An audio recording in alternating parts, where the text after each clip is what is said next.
Paradox Live, the animation, is now released, but I'm sure you're not even aware of this anime, let alone the franchise behind it. I don't blame you since it is a part of Japan's gatekeeping tendencies when it comes to their content, especially music.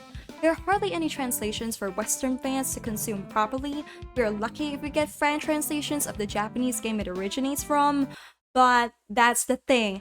Paradox Live has no games despite being a music-oriented medium. If you know franchises like Love Live, Hatsune Miku, Ensemble Stars, Bang Dream, and others, you would know some of them started as comics, music visual stories, and anime. Paradox Live truly originated as a multimedia project by Avex Pictures and G-Crest. If you don't know these names, they are the ones who created anime like Assassination Classroom, Fruit Basket Reboot, Yuri on Ice, Kakegurui, and so forth. You would recognize these names, but what the hell is Paradox Live?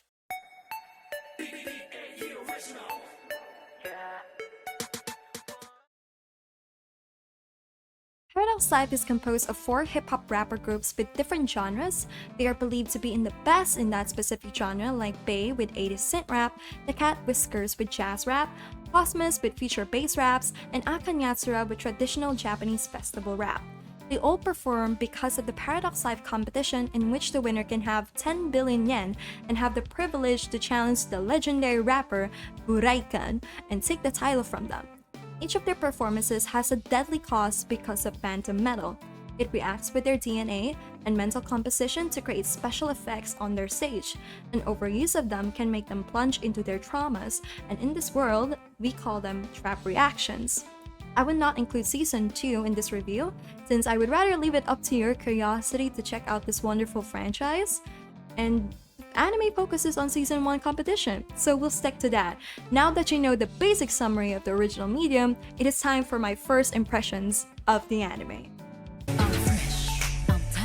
I was initially worried about how Paradox Live would introduce to us the many different characters within 12 episodes, but the first episode is a home run, both in the lore and characters. The first few minutes set the tone of futuristic Japan and how much everything has turned bleak with hues of midnight blue and sickly green in the labs. The scientist, who I'm theorized is the one that set up Paradox Live competition, is talking to Yasha's Phantom Metal, one of the members in Buraikan, saying it is almost time, which sets up the lore of Phantom Metal to be something more than a mysterious phenomenon. It is created by humans and monitored unethically by its scientists. This cuts us to the introduction of Bay and Cat's Whiskers receiving their invitation to Paradox Live. They did not believe the invitation at first because Club Paradox had disappeared along with Buraikan, but to their surprise, the club was rebuilt the next morning. Everyone had a fair amount of screen time to show their reactions. Bay were highly enthusiastic because they wanted the title of legendary rappers. The Cat's Whiskers wanted to save their bar from getting shut down since they haven't been able to pay their rent. Cosmos wanted 10 billion yen to pull themselves out of poverty, and Akanyatsura wanted to restore their Yakuza to their former glory. I've always believed Bay is the main character of the franchise, so I'm not surprised to see Bay have so much screen time in the first episode, including a sneak peek of their lives outside of performing. Seeing how Alan is the songwriter for Bay and giving that shonen protagonist vibe, Bay's end goal is to be on top of the competition. Avex gave them the original anime song in the opening. What surprised me is that the Cat's Whiskers had something deeper going on. Their bar could be at risk of closing, and Hajun having a conflict with Simon in their motivations of joining the competition. Clearly, Bay had a lot of respect for their professor and their seniors. Hajun is distraught Simon has given up on having an ambition to be the best again. Cosmos do not trust anybody but themselves after mercilessly being abandoned in the streets to fend for themselves. I can already smell the angst from a mile away, especially during their encounter with Shiki, who don't even recognize them.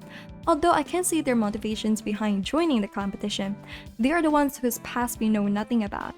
Finally, Akanyatsura are the ones who got the short end of the stick. And honestly, they seem to be the more wholesome group out of the 3. The 4 boys follow Suisaki's words, I'm sorry if I can't pronounce it properly, whenever they got rowdy, which makes me question what they actually think about their leader. For a big cast like Paradox Live, I think they were able to balance well and decide which of the groups deserved screen time in the first episode. Bay was the first group to perform for the opening show anyway, at least they got the main motivations down. I'm willing to forgive Paradox Life for not having smooth animation, especially in their live sequences. To be fair, it is not as if Paradox Life is as big as Hype Mike to have the budget they need, but I do think starting with an anime for this franchise seems like a wrong move. They could have gone for a rhythm game with visual novel elements to deliver the main and bonus storylines. They could have earned a few more if it was regrettably a gacha game too. It is not that the animation is cheap. I've seen cheaper from famous franchises, but for a music anime, it lacks the energy to hype up the performances. They showed the 3D performances early in the anime with minimal and unexciting effects.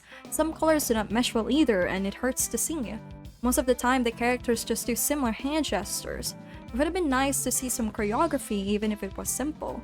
But asking choreography for every song in the competition would take a lot of yen to spend. Paradox Live basically did what they could with the budget. But when Bang came on in the show, it definitely softened the impact. We've seen enough phoenixes, Alan!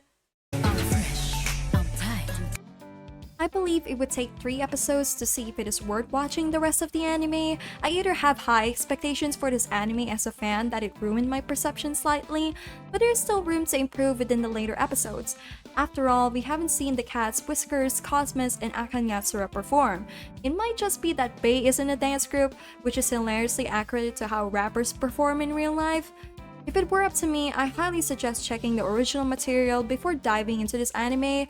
Paradox Life has a dedicated fanbase translating all of the voice dramas and lyrics of the songs. You can also check this video for an easier breakdown of how to get into Paradox Life. I only made this video because I'm a fan of Paradox Life and it needs more attention from people like you. I won't do this to any other franchises unless I'm a fan of them too. See ya!